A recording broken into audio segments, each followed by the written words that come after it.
성경은 땅에 있는 사람을 너희 아버지라 부르지 말라고 말씀하십니다. 또한 성경은 하나님께서 유대인들을 완전히 끝내신 것이 아니라고 말씀하십니다. 성경은 또한 그리스도의 희생이 반복되거나 계속된다고 말씀하신 적이 없습니다. 성경은 마리아에게 예수 그리스도 외에 최소한 6명의 자녀들이 있었다고 말씀하십니다. 성경은 또한 자신이 죽으면 어디로 갈지를 확신할 수 있다고 말씀하십니다. 우리는 성경에서 말씀하시는 것을 끝도 없이 열거할 수 있습니다. 그런데도 오스트리아계 유대인이었던 스테판 주이그는 이렇게 말하고 있습니다. 하지만 왜 나란 말인가? 왜 당신이어야만 한단 말인가? 서로 알지 못하는 당신과 내가 서로 다른 언어를 말하고 다르게 사고하며 공통점이라고는 하나도 없는. 자, 이 말은 홀로코스트를 당한 유대인들에게 하는 말입니다. 그는 유대인들이 아무런 죄 없이 홀로코스트를 당했다고 생각한 것입니다. 20세기에 유대인이 겪은 비극 중 가장 비극적인 사실은 그것을 겪은 그들 자신이 아무 이유도 없이 아무 죄도 없이 당하는 것임을 알고 있었다는 점이다. 유대인들은 자신들이 왜 그런 일을 당했는지 아직도 모르고 있는 것입니다. 구약 성경을 읽지 않기 때문입니다. 구약 성경을 믿지 않기 때문입니다. 이들이 하나님의 말씀에 순종하고 복종했다면 참으로 성경에서 말씀하는 이들의 위치는 독특한 백성이 되었을 것입니다. 이스라엘 백성이 하나님께 순종했다면 어떤 백성이 되었을지 살펴보도록 하겠습니다. 출애굽기 19장 5절입니다. 그러므로 이제 만일 너희가 참으로 내 음성에 복종하고 나의 언약을 지키면 너희는 모든 백성보다 나에게 독특한 보물이 되리니 이는 온 땅이 내 것임이라. 말씀에 순종했다면 이스라엘 백성은 하나님께 독특한 보물로 여김을 받았을 것입니다. 나와 주의 백성이 주의 목전에서 은혜를 입은 것을 무엇으로 알리까? 주께서 우리와 함께 가시는 것이 아니니까. 그것으로 우리, 즉 나와 주의 백성이 지면에 있는 모든 백성들로부터 구별되나이다. 이스라엘 백성이 하나님께 순종하게 되면은 주변의 모든 이방 민족들과 구별되는 민족이 되는 것입니다. 그리고 하나님께서 그들과 함께하는 것을 온 세상이 알게 됩니다. 너희는 이런 것들 중 어떤 것으로도 자신들을 더럽히지 말지니라.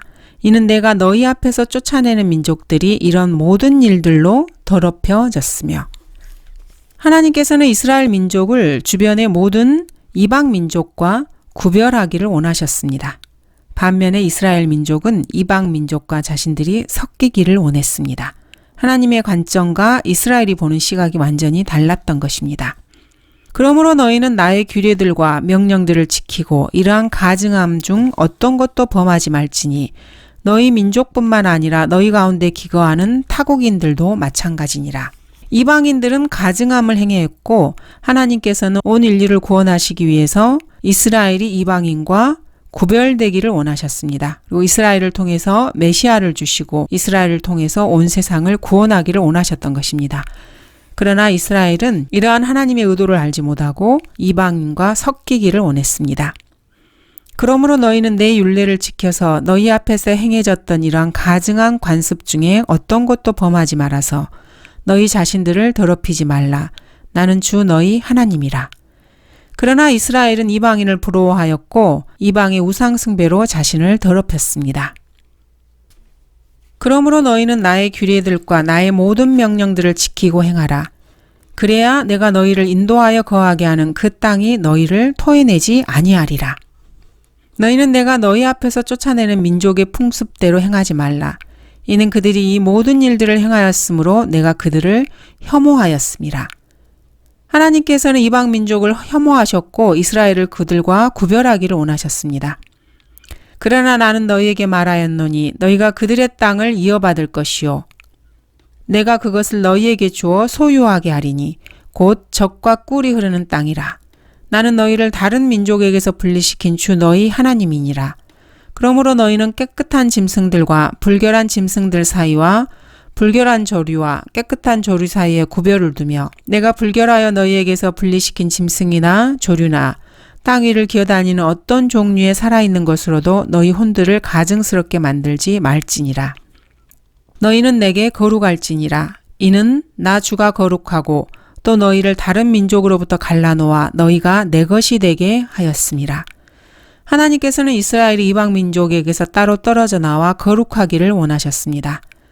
그러나 이스라엘은 이방의 우상 숭배와 하나님께서 혐오하시는 것을 부러워하였고 거기에 자신을 내어주어 동화되었습니다. 너희는 또한 나의 거룩한 이름을 욕되게 하지 말라. 나는 이스라엘 자손 가운데서 거룩하게 될 것이니라. 나는 너희를 거룩하게 하는 주니 너희 하나님이 되려고 너희를 이집트 땅에서 데리고 나온 그니라. 나는 주니라. 하나님의 거룩한 이름을 이스라엘은 욕되게 하였습니다. 안식일마다 그는 그 빵을 주 앞에 계속해서 차려놓을지니 이는 영원한 언약에 의하여 이스라엘 자손에게서 취한 것이니라. 하나님께서는 이스라엘이 이방 민족과 구별되기를 원하셨습니다. 내가 내 성막을 너희 가운데 세우리니 내 혼이 너희를 싫어하지 않을 것이며 내가 너희 가운데서 행하여 너희 하나님이 되고 너희는 내 백성이 되리라. 이스라엘은 이러한 하나님의 말씀을 원하지 않았던 것입니다. 그리고 범죄하였고 결국에는 하나님께서 주신 메시아까지 죽였습니다. 그리고 자기와 자기 자손들에게 그 피를 돌리라고 말했고 자기들에게는 카이사 외에는 왕이 없다고 민족적으로 그렇게 부르짖었습니다.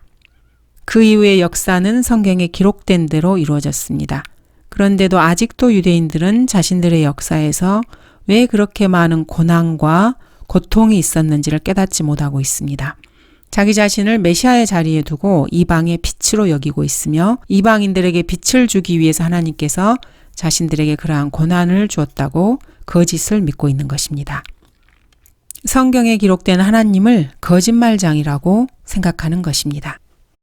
유대인들은 자신들에게 주신 하나님의 거룩한 말씀을 말도 안 되는 것으로 여기고 있습니다. 그리고 그 안에서 아무런 의미도 발견하지 못하고 있습니다. 바로 그것입니다. 그것 때문에 이스라엘은 인류 역사에서 그런 고난을 당한 것입니다. 그들이 말도 안 된다고 여기는 그 책, 그 성경은 이들이 태어나기 2000여 년도 더 전에 그들의 운명을 이미 다 기록해 놓으셨습니다. 그 안에서 내가 오늘 내게 명령하여 주 너희 하나님을 사랑하고 그분의 길에서 행하고 그분의 계명들과 그분의 규례들과 그분의 명령들을 지키게 하였으니 이는 내가 살고 번성케 하려 함이라. 주 너희 하나님께서 내가 차지하러 가는 그 땅에서 너에게 복 주시리라. 그러나 만일 내가 마음을 돌이켜서 듣지 아니하고 유혹을 받아 다른 신들을 경배하며 그들을 섬기면 내가 오늘 너희에게 엄숙히 선언하노니 너희는 반드시 망할 것이며 내가 요단을 건너가서 차지하는 그 땅에서 너희 날들이 길지 못하리라. 내가 오늘 하늘과 땅을 불러서 너희에 대하여 증거를 삼아 내 앞에 생명과 죽음, 복과 저주를 두었은즉 그러므로 너와 내 자손이 살려면 생명을 택할지니라. 하나님께서는 이스라엘 민족에게 생명을 택할 것을 권하고 계십니다. 이스라엘의 후손까지 살기 위해서 말입니다. 그런데 현대 세상적 기준으로 봤을 때 학식이 있다고 하는 이 유대인들에 따르면은 모세가 맨발로 거룩한 땅에 선 것도 말도 안 되는 것이 되고 홍해를 실제로 건넌 것도 말도 안 되는 일이 됩니다. 동정녀 탄생은 더더욱 말도 안 되는 일입니다. 여호수아서에서 태양이 멈춰선 일도 없었던 일에 해당합니다. 요나가 고래 뱃속에 들어간 것도 없었고 몸의 부활도 말도 안 되고 엘리야의 휴거 역시 말도 안 되는 일입니다. 따라서 하나님께서 선택받은 민족에게 전보다 7배나 더 많은 벌을 주신다는 이러한 말씀 자체도 유대인들에게는 말도 안 되는 소리로 들릴 뿐입니다. 하나님께서 어떻게 그런 생각을 하실 수 있는가? 그러므로 그들에게는 히틀러의 유대인 학살도 말도 안 되는 거고 신명기 28장에서 29장의 말씀 같은 것도 결코 성취될 수 없다고 생각하는 것입니다. 이렇게 스테판 주이기는 하나님의 말씀들에 나오는 단 한 구절도 믿지 않은 사람이었습니다. 그리고 자살로 생을 마감했습니다. 이러한 유대인들의 불신은 야곱의 고난의 때를 기다리고 있을 뿐입니다. 욥기는 대환란에 대한 가장 분명한 모형이 되는 책입니다. 그러나 욥기에 나타난 이 야곱의 고난의 때는 아직 일어나지 않았습니다. 미래에 닥칠 것입니다. 이스라엘을 불붙는 용광로에 내던질 기간입니다. 유대인들은 대환란에서 이렇게 부르짖을 것입니다. 어찌하여 내가 태에서 죽어 나오지 아니하였던가? 어찌하여 내가 배에서 나왔을 때 숨을 거두지 아니하였던가? 유대인의 부르짖음은 이미 성경에 기록되어 있습니다. 나는 굵은 배를 기워 내 피부를 덮고 내 뿔을 티끌 속에 더럽혔도다. 내 얼굴은 울음으로 더럽혀졌으며 내 눈꺼풀 위에는 죽음의 그림자가 있으니 내 손에는 불의가 없고 내 기도도 순결하도다.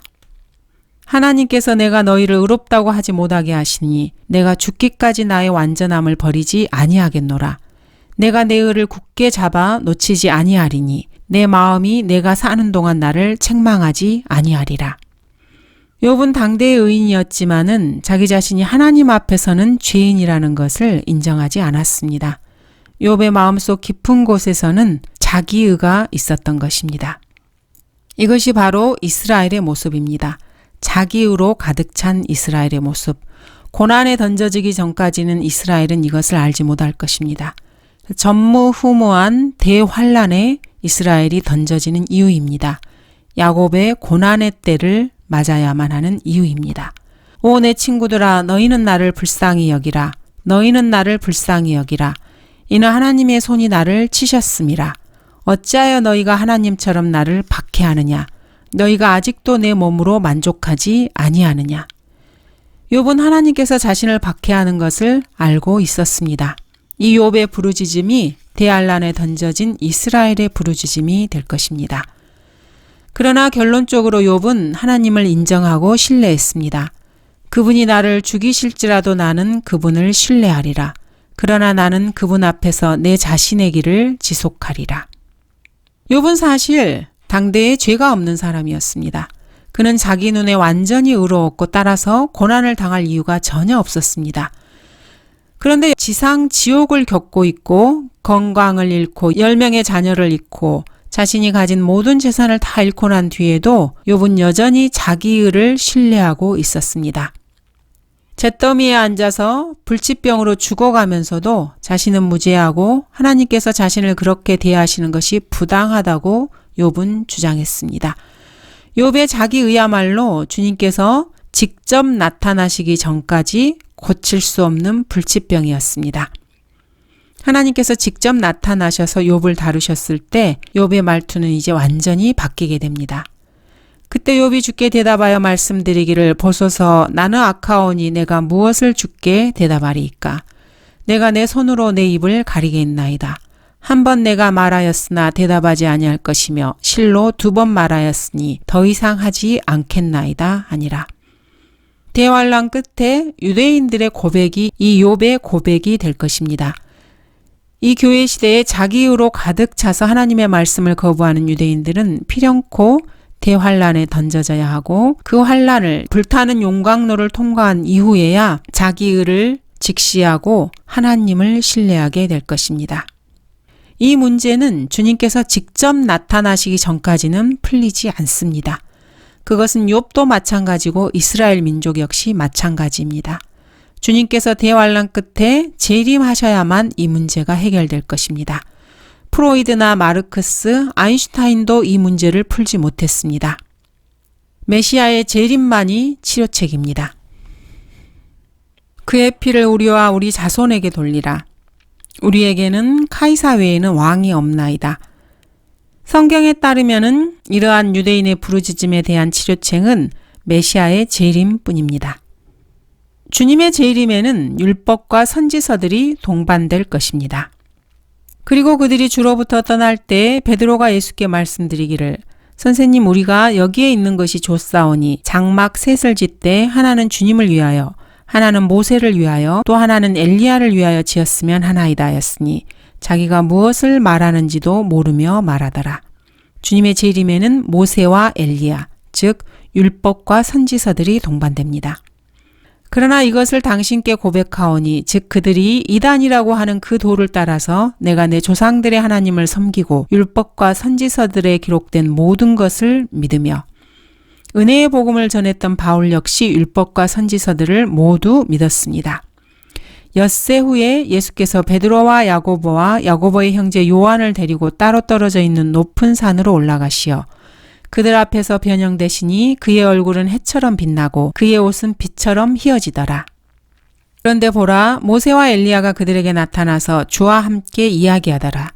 그러자 베드로가 예수께 대답하여 말씀드리기를, 주여, 우리가 여기 있는 것이 좋사오니 주께서 원하시면 여기에 장막 셋을 짓되 하나는 주를 위하여, 하나는 모세를 위하여, 하나는 엘리야를 위하여 짓겠나이다 라고 하더라. 변형산에서 예수님께서 변형된 것은 사실 예수 그리스도의 재림의 모형입니다. 예수님께서 영광스러운 모습으로 변화되어 해처럼 빛날 때 모세와 엘리야가 하늘에서 내려와 예수님과 함께 있었습니다. 이것이 바로 예수 그리스도의 재림의 모형인 것입니다. 칼 마르크스나 아인슈타인이나 세상의 지성인이라고 하는 사람들이 이 세상에 태어나기 1200년도 훨씬 더 이전에 이 모든 것들이 이미 순서대로 다 짜여져 있습니다. 지그문트 프로이드는 절대 진리는 절대 영도 기원과 마찬가지로 획득하기 불가능하다, 이렇게 말을 했습니다. 하지만 이 처제와 불이한 관계를 가진 이 음란한 죄인의 문제는 바로 절대 진리를 알지 못하고 성경을 불신했다는 것입니다. 성경의 절대 진리를 대적하는 주장이라고 하는 것은 제약된 생활밖에 없습니다. 필연적인 결과입니다. 감사합니다.